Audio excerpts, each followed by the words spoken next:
Magandang hapon mga kabisdak at pag-usapan po natin itong si Panfilo Lacson na gigil ho na matuloy ang impeachment trial labang kay Vice President Inday Sara Duterte at gusto nga ho niya sa kanyang mga punto dito na makonvict ang naturang Vice Presidente. Pero bago po ang lahat sa mga bagong pasok, baka ho pwede pa-like, pa-share, pa-subscribe sa Bisdak Pilipinas at pakipindot rin po ang inyong notification bell upang lagi po kayong updated sa ating mga video. At maraming salamat sa patuloy na pagsuporta sa Berada Aguila at sa panonood ng ating mga upload video tuwing alas 6:30 ng hapon. At syempre, yung live natin sa gabi naman alas 8:30. Ito po ang ating pag-uusapan ngayon mga kabisdak. Hindi ko maintindihan, marami ho talagang mga senador ngayon ang nagpasipsip kay Ngagba at Tambaluslos. O di kaya naman, talagang certified tuta ang mga ito nang magpinsang walang kwenta sa lipunan. Kagaya po itong si Panfilo Lacson. Grabe, Umiiyak na tungkol sa impeachment labang kay Vice President Inday Sara Duterte. At gigil na gigil itong si Panfilo Lacson sa kanyang mga tono na gustong makonvict si Inday Sara. At gusto niyang matuloy ang impeachment trial sa 20th Congress. At pinagtatawanan niya ang mga ginawa ng mga senador, kagaya ni Senator Ronald Bato de la Rosa, na nag-motion na i-dismiss ang naturang complaint labang kay Vice President Inday Sara Duterte. Patoplok nga ho mga kababayan ko, tara na, umpisahan na po natin itong pag-iyak ni Lacson. Narito po, pakinggan natin. Po sa impeachment po ng Vice President, kasi ang ano po ba yung anong dapat na mangyari po pagbalik po ninyo sa July 28, sir? Hindi yung dapat mangyari, kundi anong ini-expect, hindi lamang kami, kundi yung taong bayan. In-expect nila matutuloy yung trial, magre-reconvene yung court kasi iba yung composition. Pagkatapos magsisimula na mismo yung impeachment trial. Ay, taong bayan na naman. Ang ini-expect daw ng taong bayan ay matutuloy yung impeachment trial. Kayo yun. Sino ba kasi ang taong bayan? Linawin nga natin, Lacson. Kami, hindi ba kami taong bayan? Baka pwedeng, wag na ho ninyong gamitin yung taong bayan. Kasi, pag sinabi mong taong bayan, kami 32 million, hindi kami taong bayan. Sino ang taong bayan? Mga komunista? Dilawan? Pinklawan? Mga Pulawan? Bubunistang tanganistang loyalista ni Ngagba? Yun ba yung tinutukoy mong taong bayan? At saka yung mga bayarang media na gustong matuloy ang impeachment Inday Sara? Baka ho po pwede. Total, kayo mga senador naman ho kayo. Mga senador na walang nagawa sa bayan, pabalik-balik na lang sa inyong posisyon. Baka pwedeng wag na ninyong gamitin yung taong bayan. Gamitin nyo na lang ho yung mga brand, mga tatak ng mga gustong ma-impeach si Inday Sara gaya sa'yo. Sabihin mo na lang Pinklawan, sabihin mo na lang Dilawan, komunista, NPA, ayan, mga kaliwang grupo. Yan na lang sabihin ninyo, mga bubunisang tanganista. Huwag ng taong bayan kasi nakaka-insulto po eh. Kami ho, ayaw po namin ma-impeach si Inday Sara. At gusto naming itigil yung impeachment trial dahil walang kwenta at mag-cause lang ng division sa bawat Pilipino. Sim din. Yung Iglesia ni Cristo na nagrare, ilang milyon. Hindi pala yung taong bayan. Kaya, tuloy. Yun ang ina-expect ng marami. Sir, iba po yung ine-expect sa mangyayari sa realidad. So kung yun po ine-expect. Totoo yun. Kasi hindi natin pwedeng mapredict kasi collegial body yung impeachment court, yung Senate as an impeachment court. At nagro-rule lagi dyan kung ano yung mga decision. Aside from yung actual conviction o yung decision ng conviction or acquittal, talagang simple majority ang mananaig. Ngayon, depende rin kung ano yung magiging aksyon na gagawin kung ito'y mayroong question sa halimbawa sa saligang batas patungkol do sa Article 11 doon sa accountability. Libre naman o free naman yung kung sinong interested party na dumulog sa Supreme Court. Okay, merong sinasabi yung iba na okay, final, unappealable, hindi reviewable yung decision ng impeachment court. Tama 'yon. Kasi malinaw 'yon. Pero nagre-refer 'yon do sa conviction or acquittal. Ang isang tanong doon, kung halimbawang mag-entertain at meron na nga yung motion to dismiss, ang tanong, tulad nung naipahayag ng Senate President Chis Escudero, na simple majority yung boto. Tama rin yun kasi hindi pa naman decision yun. Hindi na-require ito ng so many number of votes. Kundi kung simple motion, parang administrative yung action na gagawin, talagang majority lang mananaig. Ang tanong, ito ba'y naaayon do sa provision ng saligang batas patungkol sa impeachment case na naidulog na transmit na sa Senate? So kasi ang lagi pong sinasabi nga, nasa Constitution maliwanag, ang trabaho po ng Senado is to try and decide. So ibig sabihin, obligado po kayo na magsagawa ng paglilitis. Yeah, yun na nga yung sinasabi ko. Opo. Na simple lang yung lengguwahe na to try and decide. So kung tataliwas kami doon, bagong yun, parang novel, hindi ito nasusubukan pa before. So first impression ito. At narinig ko rin yung interview ng spokesperson ng prosecution team, si Atty. Bukoy, na sinabi niya, malamang idudulog nila sa Korte Suprema at kukwestiyonin nila yung kung haliwang madidismiss nang wala pang trial. Kasi tantamount to, isa lang naman ng maski nga yung mga criminal cases, di ba? Meron ng conviction sa RTC, hindi absolute yun. Hindi tulad ng dati, may double jeopardy. Na pag na-acquit ka, wala na magagawa. Pero may bagong ruling na lumabas, na kung saan pwedeng i-review kung tantamount to grave abuse of discretion. So ganun din ang pwedeng sabihin nila ng mga ng prosecution, i-apply din natin sa impeachment court. Kasi wala naman nangyaring pagdinig, bago pa lang yung trial, dinismiss na on the basis of a motion to dismiss. Teka lang linawin lang natin guys yung sinasabi na motion to dismiss ni Panfilo Lacson, wala pong ganun na nangyayari. Wala pong usaping motion to dismiss. Dahil naginawa ng mga impeachment judge. Yung motion to dismiss, nangyayari lamang yun noong hindi pa po gumaganap na impeachment judges ang mga senador. Yung sila pa po ay normal lang na senador. At hindi pa po sila nag-take out bilang isang mga huwis. Kaya nag-file ng motion to dismiss itong si Senator Ronald Bato de la Rosa. Dahil nga po, yung ipinaglalaban ni Senator Bato, at alam naman ito ng taong bayan, ay may butas nga yung 1-year bar rule. At hindi sumasakto sa tamang proseso, hindi umuo yun. Kaya napag-usapan ng mga senador na ibalik natin yung articles of impeachment na lang, imbis na i-dismiss. Diba? Si Peter Alan Cayetano, i-remand. So na ang ending return. Pero wala naman sinasabi doon na i-return na na i-dismiss. Ang nakalagay, return without dismissal. Wala, iwan ko kung yun ang tinutukoy niya. Bakit daw mayroong nag-motion to dismiss? Pero ngayon po, meron na talagang nag-motion to dismiss, pero hindi po mga huwis, kundi yung depensa ni former ni Vice President Inday Sara Duterte. Yung team ni Inday, nag-file na po sila ng motion to dismiss. Pinadismiss na po.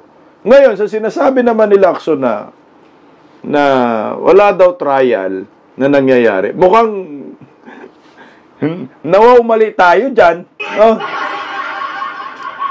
Kasi ako, mas maniniwala ako kaya Senator Chis Escudero kasi siya abogado man siya. Ito, hindi man ito abogado. Feeling abogado lang. Pag tiningnan ho natin, si Senator Chis Escudero, pag siya ang nagsasabi, sabi niya, may trial na nangyayari. Kasi, pinapasagot na ho, yung Kongreso, pinapasagot na rin si Inday Sara. Sumagot na si Inday Sara eh. Ang mga matitigas ng naulo, itong mga kongresista, hindi sumasagot, walang pleadings eh. Ano ba tawag dyan? Di ba trial? Siguro ang tinutukoy ni Lacson dito, ay yung literal talaga na trial na makikita mo nagsasagutan, naglatagan ng ebidensya, nagabanatan ang mga dalawang kampo, depensa at prosecution. Yun siguro yung tinutukoy niya. Pero kung si Senator Chis Escudero, sinabi niya sa media, nag-trial na. Nag-convene na kaya kami. Ano bang tawag dyan?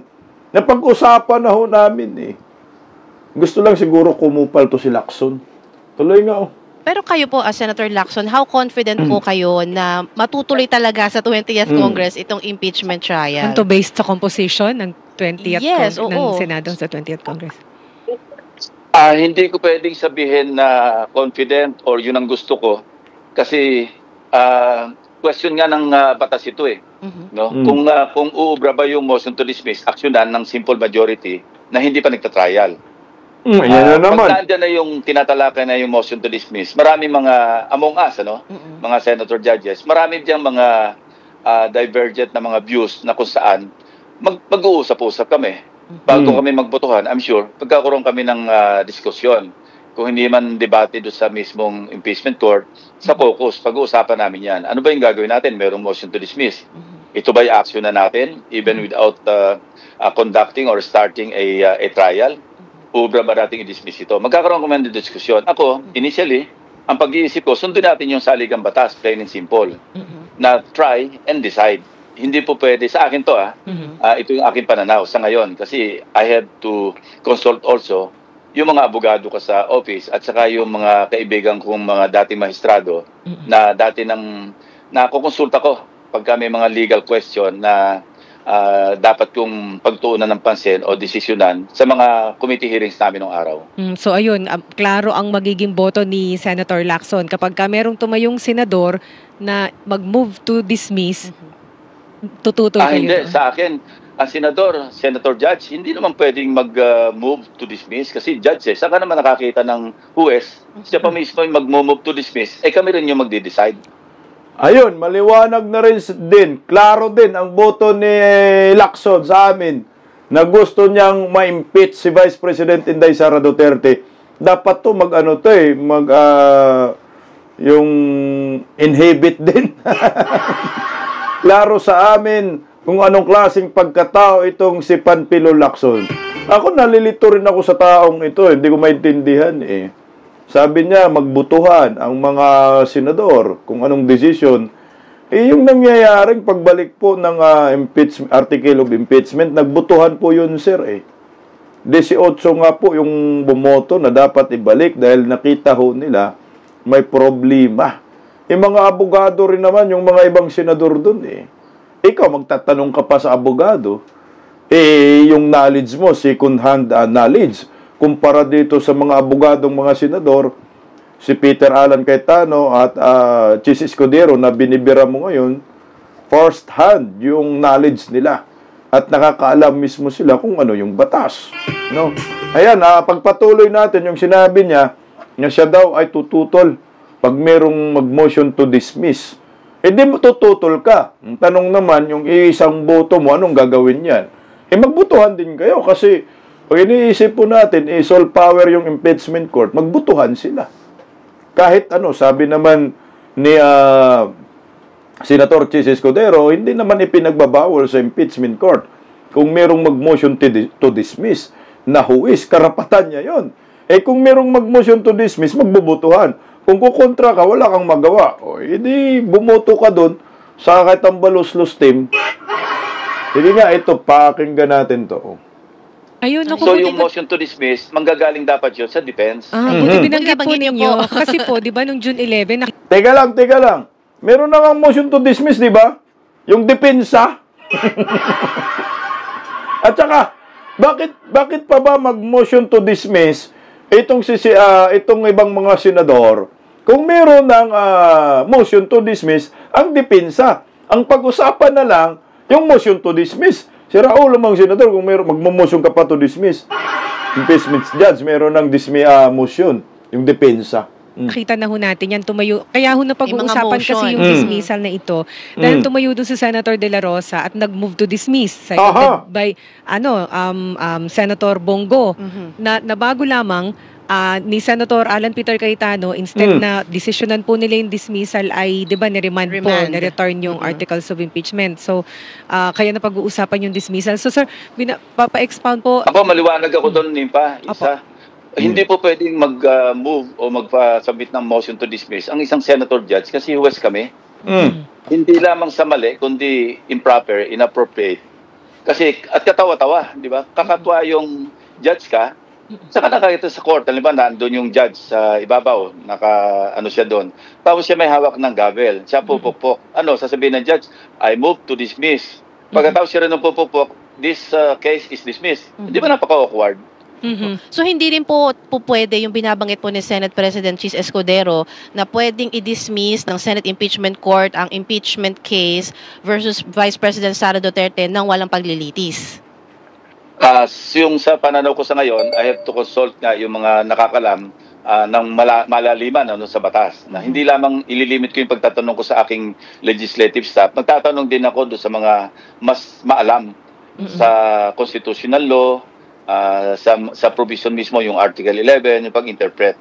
At dapat balikan natin yung transcript kung kinakailangan, yung diskusyon, yung deliberasyon ng yung CONCOM, Constitutional Commission, yung mga miyembro patungkol dyan sa pagtalakay doon sa Article 11 para makita natin yung intent ng provision na yan patungkol sa impeachment case. Ayun.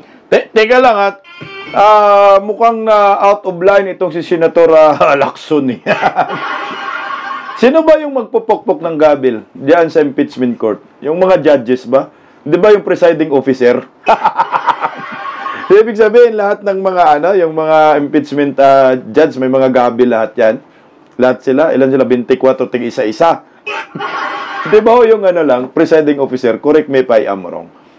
Senator Panfilo Lacson, dipinsahan ko lang itong si Senator Bato kasi nga katawa-tawa daw yung ginawa ni Senator Bato na motion to dismiss. Unang-una sabi niya impeachment judge bawal daw na mag-motion to dismiss. Mukhang kagaguhan po ito, guys. Ano pong silbi itong korte na ito na hindi kaya magpa-dismiss ng naturang akusasyon lamang? Ano kayo, mga bali? Di ba meron kayong tinatawag na soul power? Karapatan nyo yan. Para sa akin, pwede po. Sabi nga ni Escudero, pwede yan. Pagbutuhan na lang. Kasi may sarili kayong kapangyarihan. Hindi naman ito regular court Ito ay special court. Impeachment court po ito. Kagagawa ni Tambaluslos. Kaya dumating tayo dito sa usaping impeachment At kung sabihin na lang natin, uuyo na natin si Lacson, kunyari lang ba? Na sinabi niya, bawal daw mag-motion ang huwis na may ma-dismiss ang naturang complaint. Teka, yung ginawa ni Senator Bato, hindi pa sila impeachment judge. Sila po ay regular pa na senador. Nag-motion si Senator Bato na i-dismiss ang naturang complaint kasi may butas. Kung nanonood si Lacson, itong mga media din, hindi rin maayos yung kanilang mga katanungan, siguro na out of line din itong si Lacson. Di ba kaya sinasadya nila para magkaroon lang ng parang kakampi si Tambaluslos na pwedeng magiging kasangkapan nila labang kay Inday Sara. Sa akin nag-motion si Senator Bato, hindi pa po siya judge. Siya, normal senador po sila. Kaya hindi yun bawal para sa akin. Kung totoo yung sinabi ni Lacson na bawal daw mag-motion to dismiss ang impeachment judge. Pero noong pinadismiss ni Senator Bato, hindi pa naman huwis.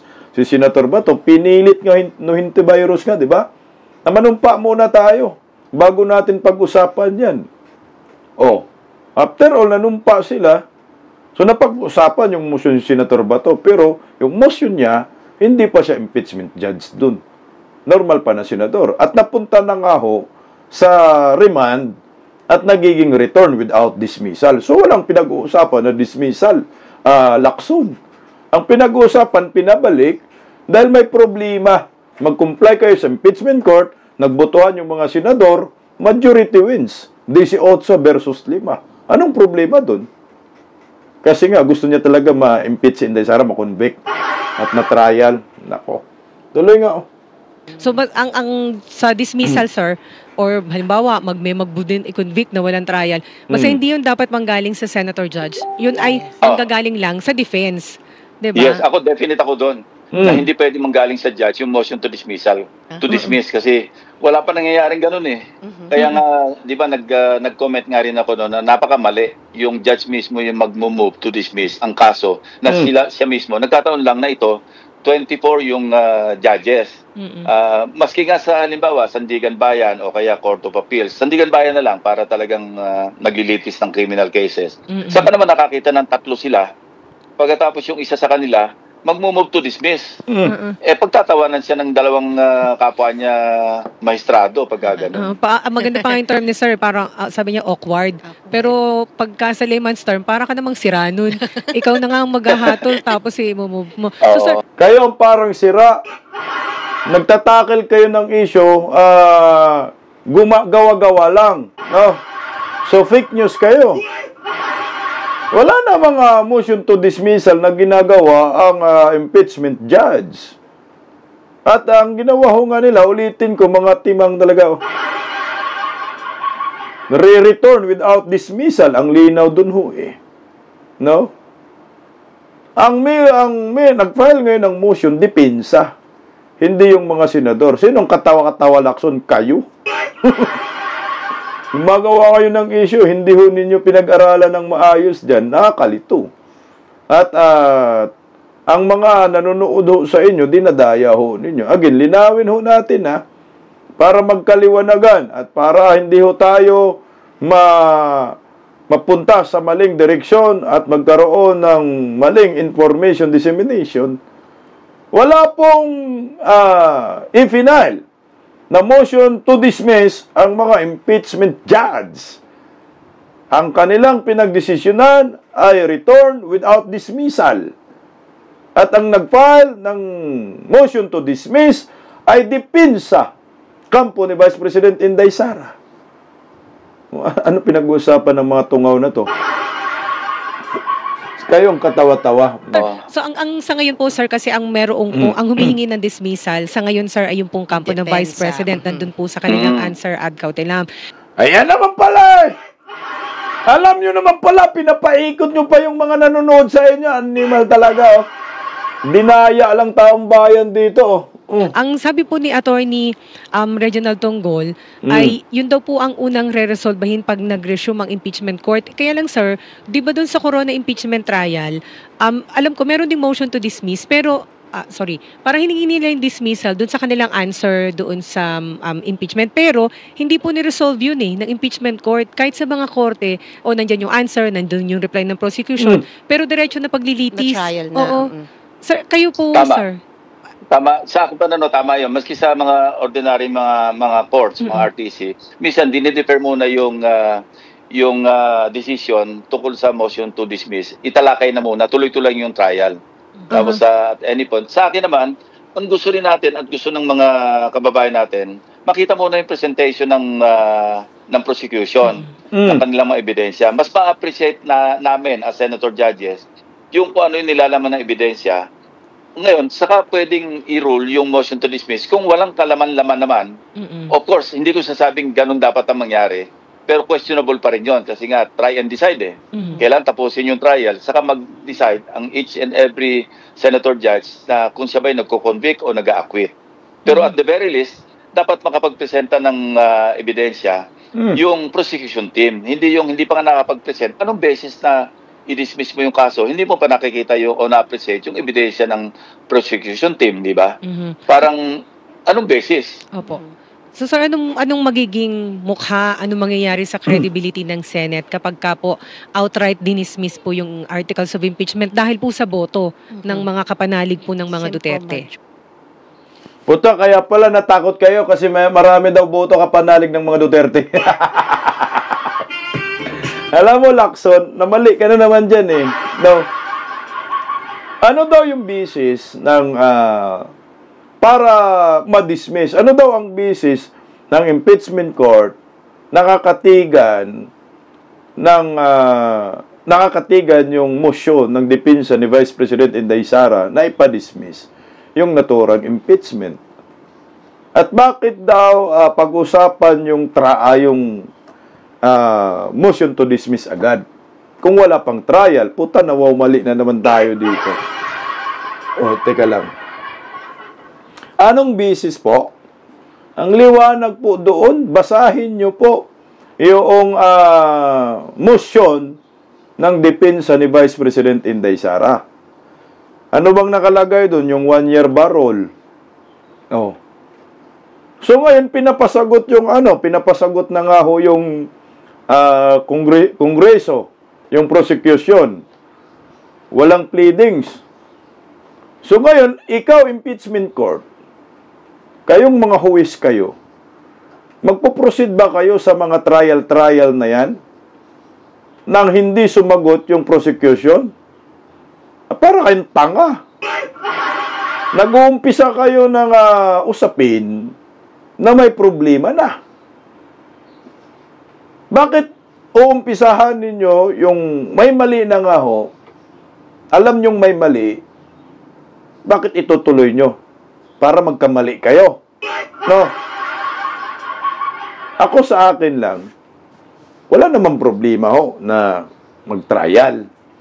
Pero, bakit ba yung mga kampo, yung taong bayan na gustong ma-dismiss ang naturang complaint na butas-butas at may basehan sila, pumapalag kayo? Nasasaktan kayo kasi alam ninyo, madidismiss talaga yung articles of impeachment kasi may butas. Anong basehan? Yung 1-year bar rule nga. Ang dami pong butas. Umpisa pa lang yung pagbabasa. Ako, hindi man natin nabasa lahat ng motion to dismiss, yung laman doon. Kayo na lang magbabasa kasi ang na-highlights lang naman doon, 1-year bar rule. No? At saka, I think yung limit nga po, yung proseso ng impeachment na pumirma lang yung mga kongresista na hindi binabasa. Parang pumirma lang mga tanga rin eh. No? Yan ang nakikita natin doon. Magbutuhan ho kayo. Kasi kung sakaling mapagpatuloy ito sa 20th Congress at ang pagkasunduan ninyo, magbutuhan kayo.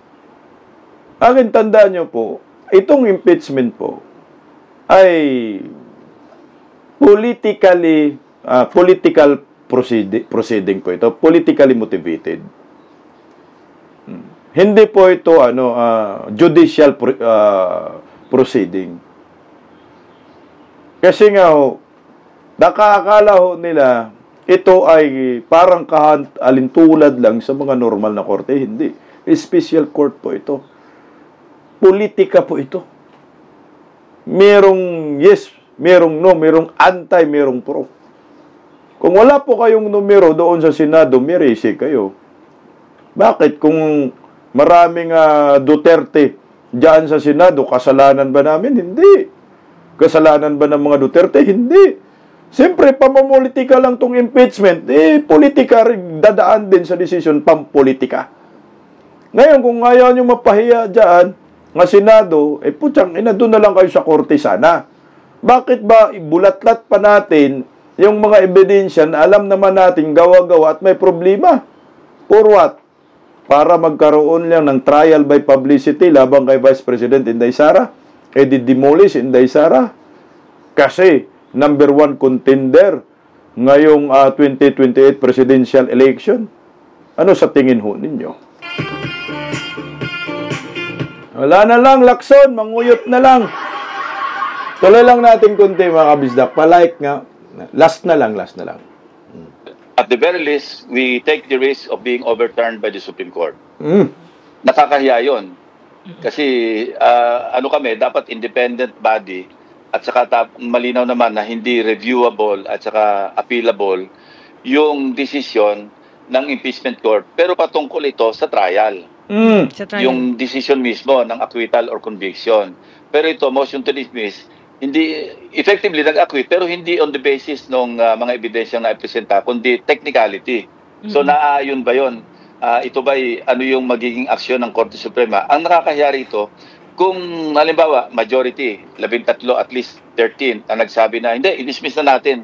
Siyempre yun ang ruling ng impeachment court kasi majority. Ang nakakahiya doon kung idudulog sa Korte Suprema particularly ng prosecution team at ito na nga yung mukhang kanilang sinasabi na pagka ginawa ng impeachment court na i-dismiss ito on the basis of the motion to dismiss without the benefit of trial, dudulog sila sa Korte Suprema. Ang nakakahiya pag na-reverse kami. At sir, pwede po... Parang hindi to senador, no? Alam mo, ako narinig ko yun kay Attorney Harry Roque. Sabi ni Attorney Harry Roque, yung decision daw ng impeachment court ay hindi makikialam ang Supreme Court dyan. Dahil yung impeachment court, meron silang kapangyarihan, ang tawag yung sole power. Walang appeal yan. Sabi ni Attorney Harry Roque, na kung ano ang desisyon ng impeachment court, wala nang magawa ang Supreme Court dyan. Hindi na magkaroon ng appeal yan. Dahil may sarili silang panuntunan. Ito parang hindi nang dumaan kay Corona ito eh. Pinunbik nila si Corona, di ba? Bumoto, may impeach si Corona. Sa bagay, puta, pera-pera talaga yan. Impeachment na yan. Ano lang yan eh, politika. Pamumulitika.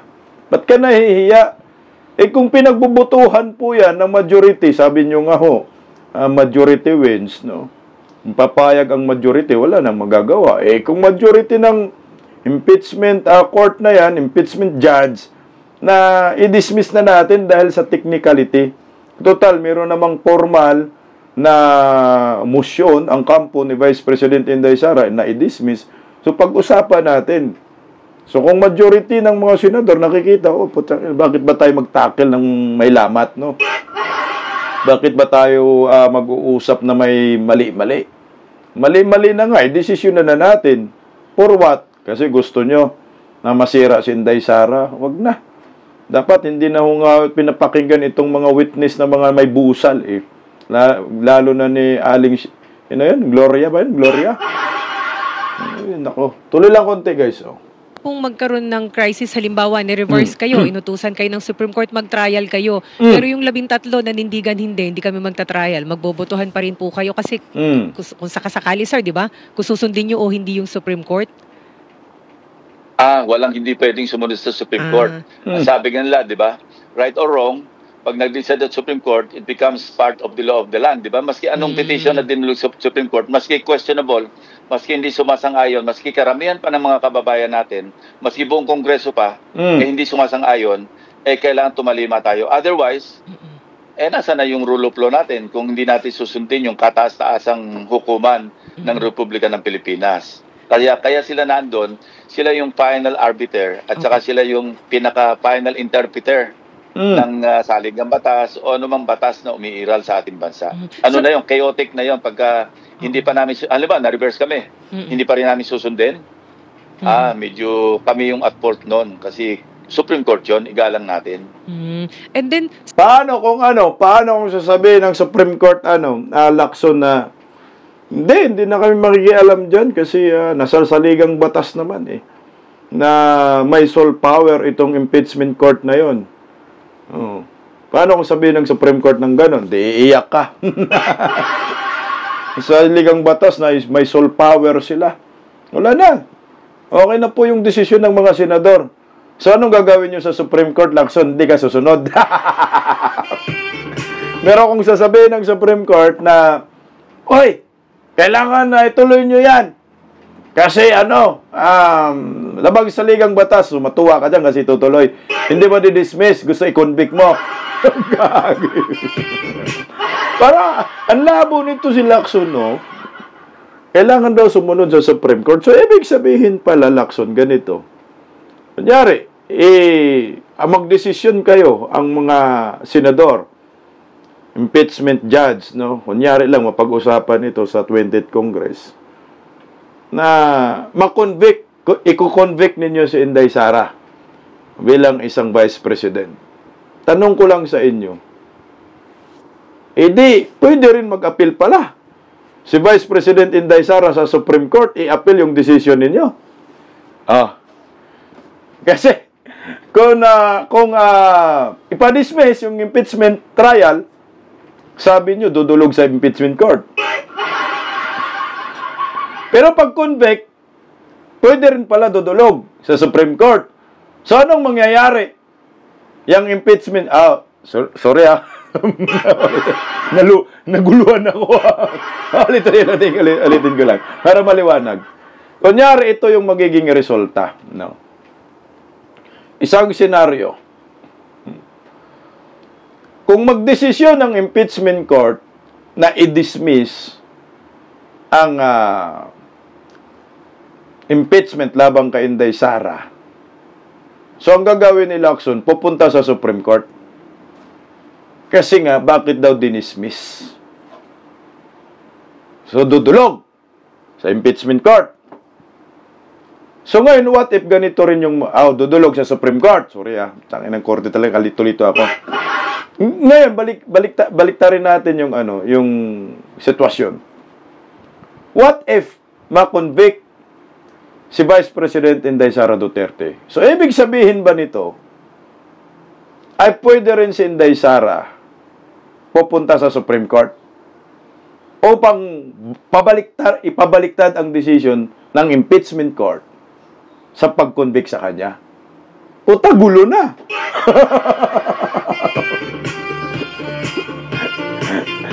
Kaya, hindi pwede mangyari yung kagustuhan ni Lacson.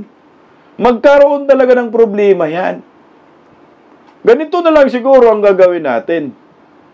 Tigilan nyo na yung impeachment kasi naguguluhan tayo. Pati ako naglibog na nga Impeachment court, Supreme Court. Itigil nyo na lang at dumiretso na lang kayo sa korte. Kung walang saysay naman din itong impeachment court, magdesisyon na ma-dismiss ang naturang kaso, bakit ba ipinagpilit pa natin na mapag-usapan yung impeachment labang kay Inday Sara? Kasi nga, iba yung pakay nyo. Lacson. Bago ko ipagpatuloy yung komento ko, konti lang, tuloy natin siya. Sir, kailan po dapat magkaroon ng katiyakan kung magkakaroon ng trial o hindi? Kailangan mo ba mag-focus kayo bago mag-convene yung Congress o yung Senate, ang impeachment court? Kasi ang kay Senate President Escudero pong style kasi is walang focus. Pag nandiyan na tayo sa floor, dyan tayo mag-usap para transparent, magkaalaman ko anong stand ng kung sino mong senador, walang taguan. Tama! The presiding officer is just one of the senator judges. Siya lang yung presiding officer. Hindi siya yung masusunod. Kami magde-decide, majority sa amin na magsasabi na mag-caucus tayo. Pag-usapan natin sa caucus bago tayo pumunta sa plenaryo o doon sa impeachment court mismo. Hindi po pwedeng isang tao lang magdidikta. Wala tayong caucus. Dito natin discussin.